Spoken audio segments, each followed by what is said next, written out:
Good afternoon. Getting right down to business here, right after Guy Benson, now at 3 o'clock. And just before the 790 KBC News Blitz with Randy Wang at 5, Mottek On Money, live on the air on 790 KBC, streaming live online worldwide at KBC.com. And yes, the on-demand Mottek On Money podcast, KBC.com, Apple, iTunes, YouTube, all of your favorite podcast platforms. We'll be focusing, of course, on the big fires continuing to burn here in Southern California, and this firestorm disaster. Stay with 790 KBC for the very latest on the ongoing deadly firestorm disaster here and the ongoing wind and fire watch heading into tonight. The massive recovery effort underway. Right now, the urgent focus of attention is on that fast-growing fire in the northern end of the Los Angeles County in the Castaic area. They're calling that one the Hughes Fire, which started this morning along Lake Hughes Road near Castaic Lake and the 5 freeway. It quickly grew to more than 5,000 acres in several hours. Thousands of people have been evacuated in that area. Firefighters still working to contain the other major fires in the area, including the Pacific Palisades Fire and the Eaton Fire in the Altadena area. We'll get a live update later this hour from L.A. County Fire Captain Sheila Kelleher coming up here on 790 KBC on the recovery efforts for businesses and some more big announcements impacting businesses announced by President Trump.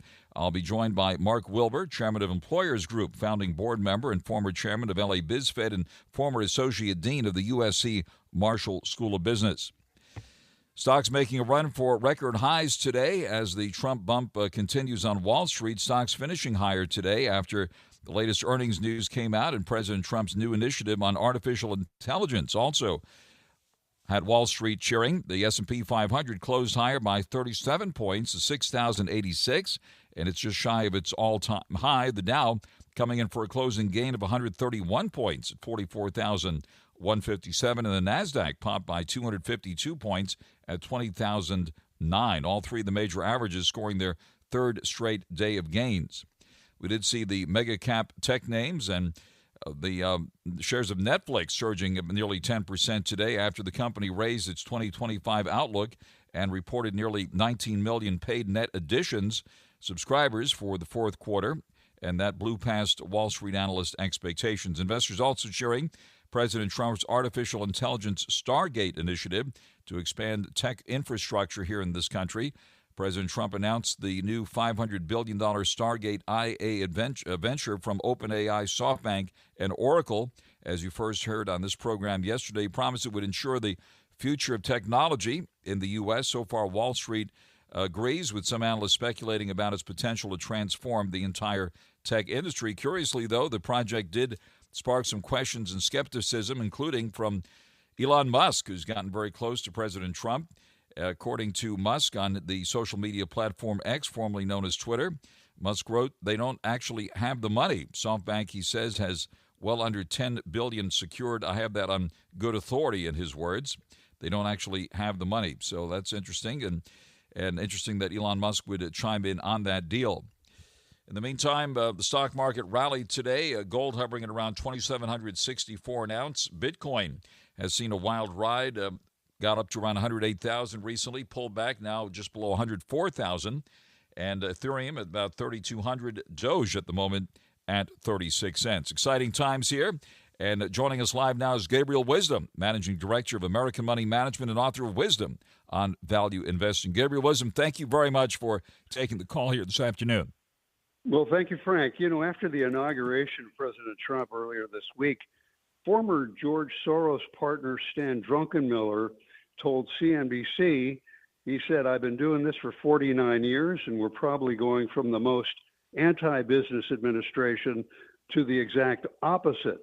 We do a lot of talking to CEOs and companies on the ground, and Druckenmiller said that he would add that CEOs are somewhat between relieved and giddy.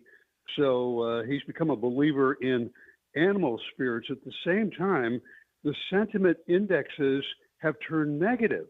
So the markets are going higher, but sentiment, as measured by a number of open-air indicators and statistical indicators, is down. For example, the AAII index, the American Association of Individual Investors, has fallen. It's down to a low not seen since 2023, when investors thought, you better stand aside and let this thing just fall. Well, the opposite happens. So it's an interesting a contrarian play. Negative sentiment, higher markets, higher profit margins. On the air live with Gabriel Wisdom with American Money Management, based here in Southern California. So, are we seeing the market already climbing a wall of worry here? What is the concern here that you're seeing in these latest readings? And as you said, it can be counterintuitive to note those readings, which can often mean a bullish sign for the markets, right?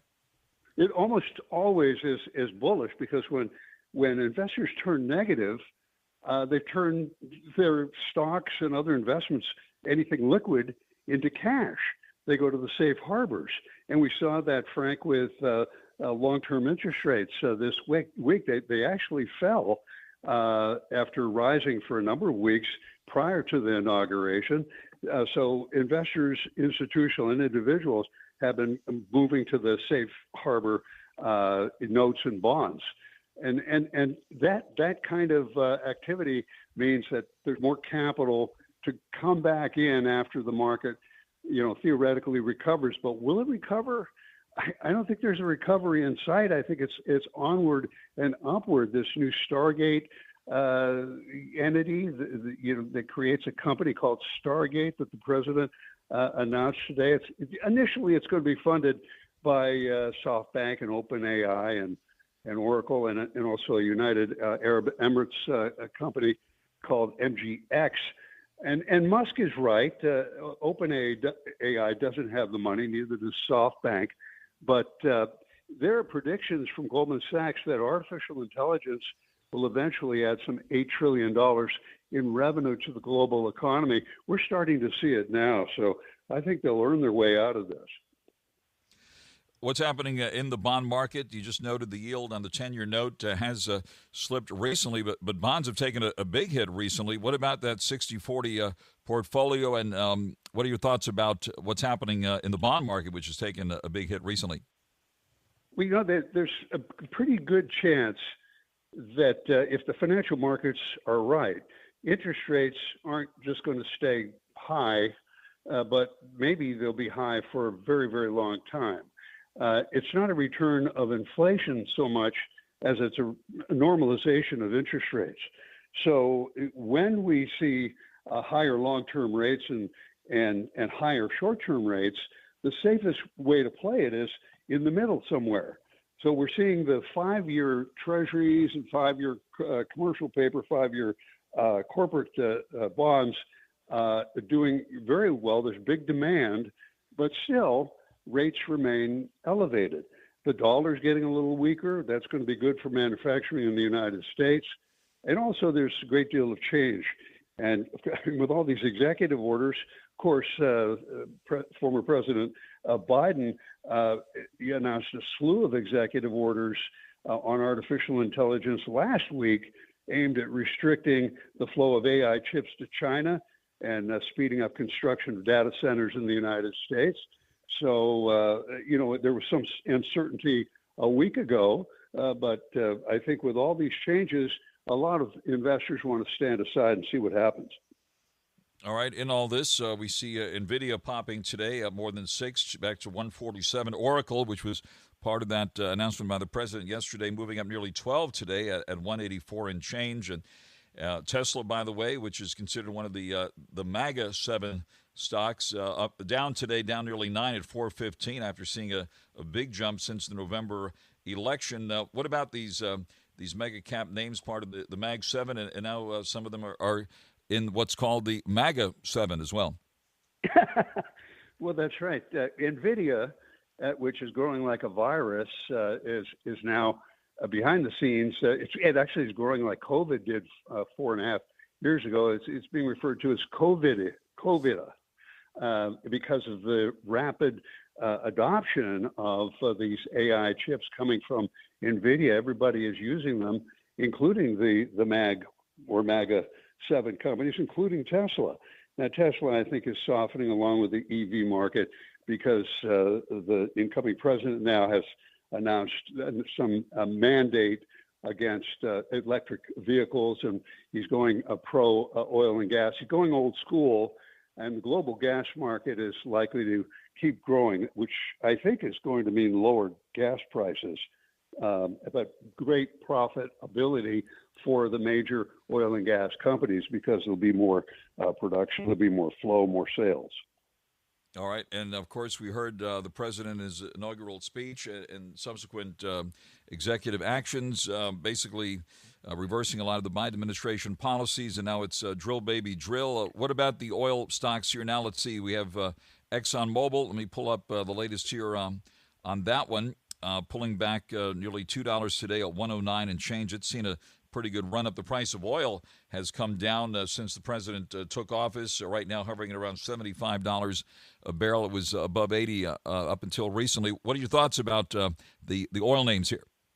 Well, the new administration is clearly on board to streamline the permitting process for pipelines and transmission projects with these executive orders. Gas pipelines, oil pipelines, transmission line pipelines have practically ground to a halt over the last 4 years.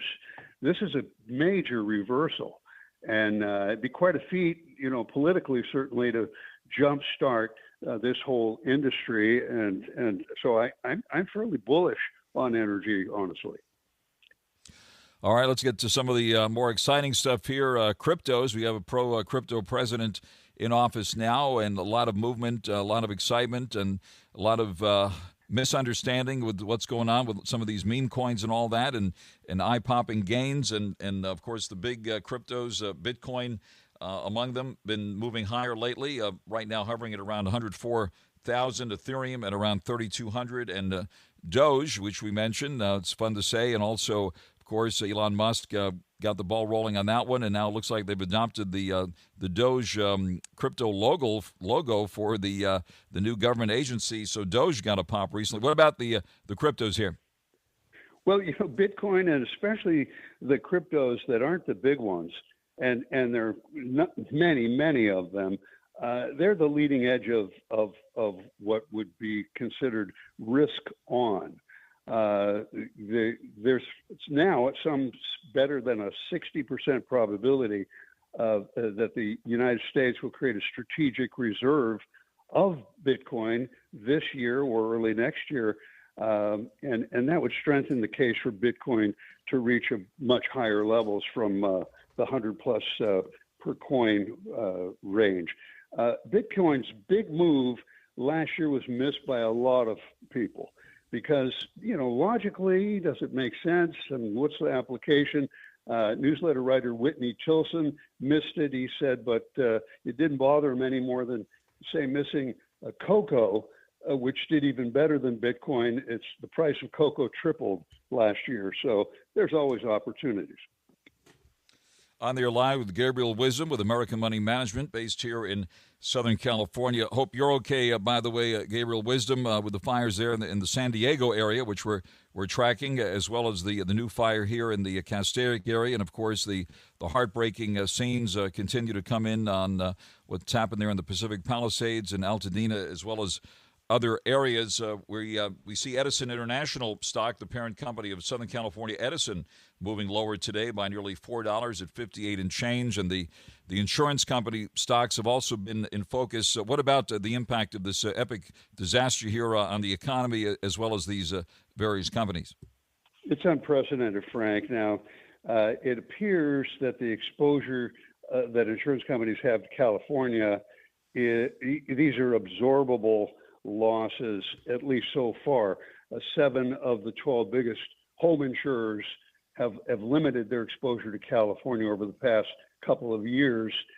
State Farm announced, I think it was in March, that it wouldn't renew over 70,000 home and apartment insurance policies in California. 89% of those were in the Pacific Palisades area, by the way. So it's a mess. In terms of the utility companies, they always get blamed. Now, when the smoke clears, so to speak, and after we're well into recovery, these areas they'll recover as well. the electric utilities, huge demand, and of course the insurance companies. They're basically oligopolies. At this point, Gabriel Wisdom, with the start of the second Trump administration well underway here, and all these big announcements making America more business friendly and so forth, any specific places where you are putting money now and or taking it off the table? Well, you know, Frank, I'm not taking anything off the table. I'm all in. That's the first time you've ever said that. I mean it. I'm all in most of the time. You know, and you know, cash is king, so cash is all in as well. You're betting on the dollar, but I think that the dogs of the Dow might be the place to be, because we're going old school over the next couple of years. If you look at the 5 or 10 worst performing stocks in the Dow 30, there's 5 or 10 of them this year from last year. The new ones are Verizon, which has a dividend yield of 6.5%, Chevron, which yields better than 4% in terms of the current dividend. And I mean, these share prices are down. Johnson & Johnson, Amgen, Merck, Coca-Cola, IBM, Cisco, McDonald's, Procter & Gamble. I mean, that's the list.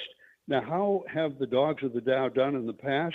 During the worst years, like take 2022, when NASDAQ lost 33%, the S&P 500 was down 19%. The dogs of the Dow were up about 2% when you include the dividends. So they can be pretty good defensive plays as well. So I'm looking at the 2025 dogs of the Dow. All right. And as we know, every dog has its day, right? So we'll follow those dogs very, very closely. And Gabriel, thank you very much for coming to the line here with so much going on, a lot of exciting things going on. So we want to share in that excitement and look forward to speaking with you again very soon. That is Gabriel Wisdom, Managing Director at American Money Management, based right here in Southern California, also author of Wisdom on Value Investing. Gabriel, thank you very much. We wish you all the best here in 2025. You as well, Frank. Thanks. Thank you very much. And out to the freeways we go now on 790 KABC. Mottek On Money continues here in 790 KABC. We're watching what's happening in the Castaic area with that big fire being fought right now. We'll get a live update coming up here in the next half hour from L.A. County Fire Captain Sheila Kelleher. The stock market moving higher today with the Dow coming in for a closing gain of 131 points to 44,157. The S&P 500 almost at a record high today, up 37 points at 6,086, and the NASDAQ popped 252 points at 20,009. The yield in the 10-year note has eased to 4.61%. The volatility index up less than 1% today. The price of gold right now hovering at around $2,764.50 an ounce, down about $6. Price of oil continues to slide, down 22 cents, $75.22 a barrel. Wild ride for the cryptos with the Bitcoin at the moment down about 500 at 103,794. Ethereum down 16 to 3,240, and Doge at the moment at 36 cents. Oracle, part of that big deal announced by President Trump and other AI players, moving higher by nearly $12 at 184.22. Nvidia also up more than $6 at 147 and change. MicroStrategy shares pulling back today, down nearly $12 at 377 and change. Netflix on earnings news up nearly 10% after hours, and also Electronic Arts cutting its full-year bookings guidance, blaming the shortfall on underperforming games. And looks like Electronic Arts shares lower by about 7% here in after-hours trading. EI slashing its full-year guidance for bookings, blaming the shortfall on underperforming games, in particular its soccer franchise. And now the latest news for you right here on 790 KABC. Mottek On Money continues here in 790 KABC. Southern California's fire emergency continues with the focus of attention right now on a fast-growing fire in the northern end of Los Angeles County in the Castaic area. They're calling that one the Hughes Fire, which started today along Lake Hughes Road near Castaic Lake and the 5 freeway. We'll be getting a live update on what's happening there from the L.A. County Fire Captain Sheila Kelleher, who will be joining us live shortly. Firefighters, meanwhile, still working to contain the other major fires in the area, including the devastating Palisades Fire and the Eaton Fire in the Altadena area. Recovery efforts for businesses continues, and many of the groups getting together now. I'm joined live now by Mark Wilbur, chairman of Employers Group, founding board member and former chairman of LA BizFed, the Los Angeles Business Federation, also former associate dean at the USC Marshall School of Business. Mark Wilbur, thank you very much for coming to the line here this afternoon. Thanks for having me on, Frank. Great to be back. Likewise, and what a start to this year. I hope, first of all, that you and your family are safe, and certainly I'm sure you know many people and businesses that have been severely impacted by this ongoing disaster here. Yeah, we are extremely fortunate that we've been able to step out of the way of quite a mess. And unfortunately, as I'm sure you do, I have friends both from the Eaton and the Palisades fire who have lost homes, and the damage is it's just kind of stunning. I mean, it's wartime photos and photography. It's just incredible what we're seeing. It's going to take a long time, Frank. It's going to be a decade, definitely more than a decade, to get fully recovered from all of this. And it's still burning. I mean, we now still have fires that are still going. I can't even believe it. It's like, can somebody please give us a fire hose here and put this thing out? Mercifully, it's supposed to rain this weekend, which will bring its own set of challenges, and we're going to be getting a live update on this latest fire up in the Castaic area here. But certainly the worst disaster of this kind we've ever seen, the most expensive natural disaster, it appears, in U.S. history as all of this unfolds. Certainly, from your standpoint, I'm sure you'd agree it's encouraging to see how all the business groups have come together in this disaster, trying to help those who've been so severely impacted. Yeah, it's incredible. You know, BizFed has stayed on top of this stuff, and as well as all of the, all the senior officials. I mean, everybody in BizFed that works in the organization are senior officials from all ends of LA County, whether they're business leaders or, chambers of commerce CEOs and what have you. And, all of them are leaders. And so we're all spending time with these people, and you've got to tip your hat. The amount of effort, and I know you have a guest coming on right after this giving an update, but the amount of effort, I don't think people actually understand just what that's like. I mean, being near a fire and battling the smoke and the inhalation and the temperatures while you're wearing gear, you can't give these people enough hugs when you see them. I'm telling you, it's really incredible. I mean, I almost get teared up just talking about it.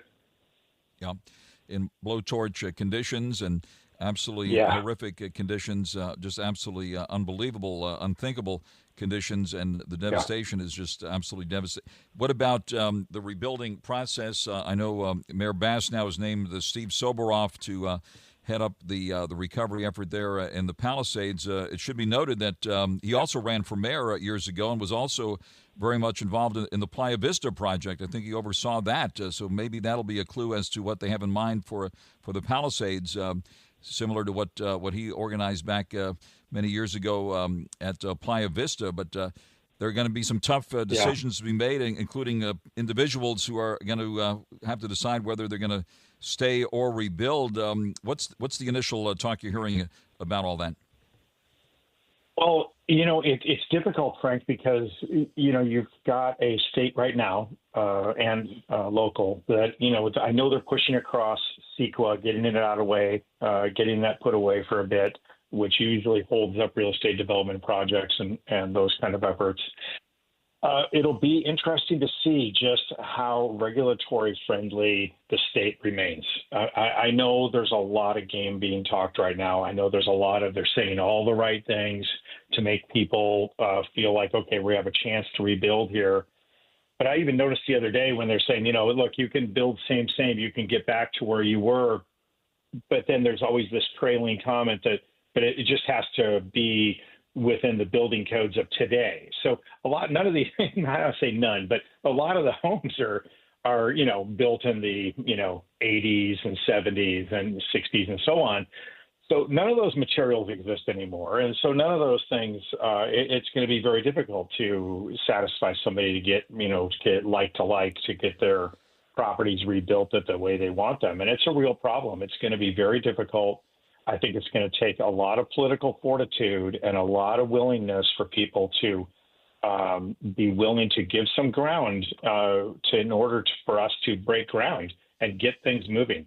If we don't get businesses back, if we don't get people's livelihoods back, we're gonna lose a big chunk of the economy in California here if we don't get moving on it quickly. We did have Stephen Chung from the LAEDC on this program yesterday, and already the initial estimates of economic impact are absolutely eye-popping, and certainly they've also done a great job. LAEDC.org and the website togetherforla.org has great resources there. Of course, BIDSFED. Tracy Hernandez was on this program last week talking about the big picture, as well as Maria Salinas from the LA Area Chamber. So we've been blessed to have them on our program here, and hopefully of tremendous help to the entire business community, which we try to help on a daily basis here. But what else is needed at this point? President Trump's expected to be here on Friday, so there's going to be a lot of renewed attention on this disaster here, and, of course, a lot of criticism to the initial fire response. From what you're hearing among the movers and shakers you talk to, what are they going to be asking for from President Trump when he comes into town, and what else is needed here at this point? Well, what I think is really interesting, and it just while we have great misfortune going on right now with this disaster, the good fortune is that the president, like him or hate him, that's not relevant in this part of the discussion, has an entire lifetime of real estate development experience. So I would expect him to understand the issues. I would expect him to more quickly be able to assess the situation. He's developed whole areas, not just a building here and there. He's done whole massive developments, both internationally and domestically, as people know. And so, he knows people that, like Rick Caruso. Rick Caruso is, a fantastic developer of real estate. And so he's going to pull all the right people into the room so that we can quickly hit the ground running and get this place turned around more quickly. That's what I would expect. If I'm a business leader in Los Angeles, I expect the president to hit the ground and get this thing moving quickly with his experience behind him and be able to move this thing faster than, a room full of advisors who may have no real estate experience and development work at all. So that's my expectations. And my fingers are crossed, the candles are lit, and, that's the prayers I'm going with. That's an excellent point. No president has ever had the kind of real estate experience this president does, so that is an excellent point. And when you drive around the area, you see construction sites, and what do you see for some of these big homes there on Sunset Boulevard and so forth? All the new construction sites, you see buildings made out of wood.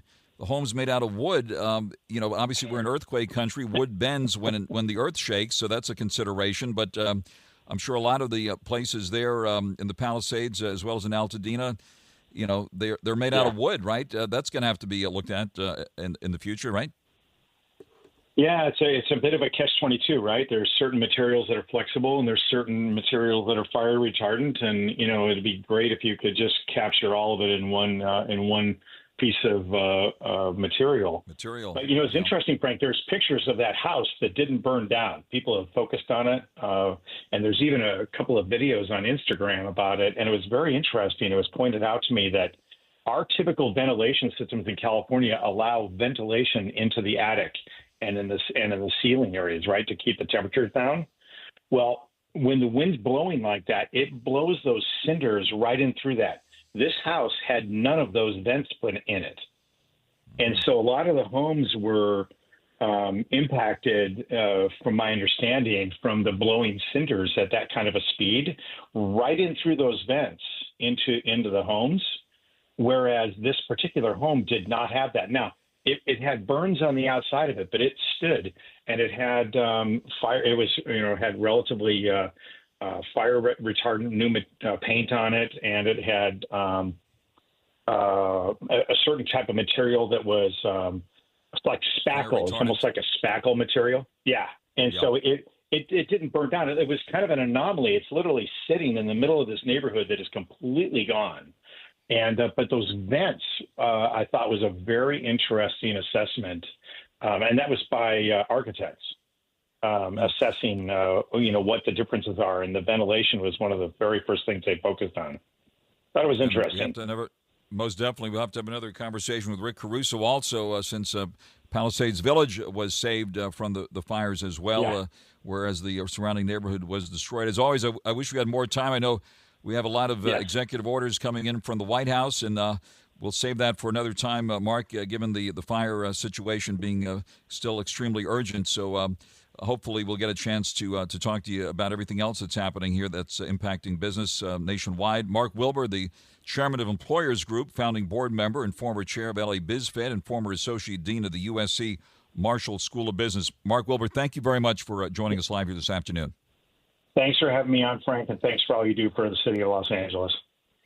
Likewise, Mark, thank you very much, and hope to speak with you again very soon. Let's get right out to the freeways here in 790 KABC. Mottek On Money continues here in 790 KABC. Getting the latest information now on the fast-moving fire near Castaic Lake today. Looks like Captain Sheila Keller was called away for urgent duty, so looks like we're getting additional information here now via ABC 7. The fast-moving brush fire raced across thousands of acres of thick vegetation near Castaic Lake today. Started this morning at around 10 o'clock or so, forcing mandatory evacuations in that area and into the heart of Castaic. Warnings now stretching towards Santa Clarita and reaching the Ventura County line. We're following these developments closely. That Hughes fire, as it's called now, was reported just before 11 a.m. today in a remote area east of the lake, according to CAL FIRE. Gusting Santa Ana winds and thick, dry vegetation, the fire quickly gobbled up about 500 acres of brush, but within 2 hours it had reached more than 5,000 acres and then reached more than 8,000 acres shortly before 4 o'clock this afternoon, just before we went on the air this afternoon. Who do we have on the line now? All right, we are following these developments closely, and we wish Captain Keller and everyone else fighting that fire from LA County Fire all the very best. In the meantime, we continue to follow the aftermath of the ongoing fires in the Palisades as well as in the Eaton fire area in the Altadena area. And joining us live now is Jeff Lazerson, the president of MortgageGrader.com, also Orange County Register real estate columnist. Jeff, thank you very much for taking the call here. And in the aftermath of all this, people are wondering, will they have to pay their mortgages on damaged property? And I know you've written about it recently for the Orange County Register and the other Southern California News Group newspapers here.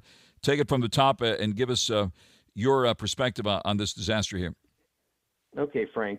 So the first thing that people should know is if they have a mortgage on their house, just about everybody is giving a forbearance up to 12 months. So that means you won't have a payment for 12 months. It doesn't mean it's forgiven. It's just lopped on to the back end of the loan. The other thing the only exception is if you have an exotic loan, like one of those stated income loans, those guys aren't doing the forbearance. The other thing that people should be aware of is that you have 24 on your insurance policy under additional living expenses. You have 24 months of rents that your insurance company must pay you. So it should help give you some relief until you get resettled somewhere. We're getting a lot of calls down in Orange County to the realtors down there for people wanting to rent and to own in Orange County from the fire zone. So there's a lot of action on that. On there live with Jeff Lazerson, the president of MortgageGrader.com. So you've seen disasters like this in the past in Orange County as well as here in Los Angeles and throughout all of Southern California. And what usually happens in these situations? Do people end up rebuilding, walking away, or what is the typical situation?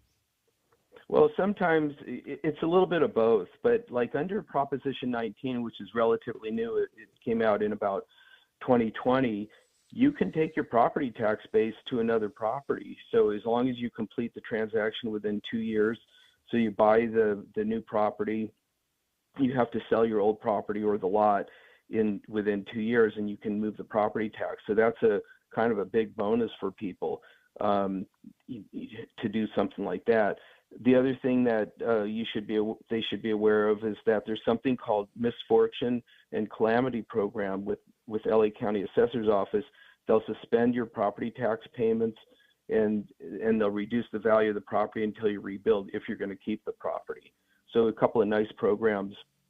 And the people that are moving, they're just shell shocked about what has happened, and it's just a most horrible tragedy.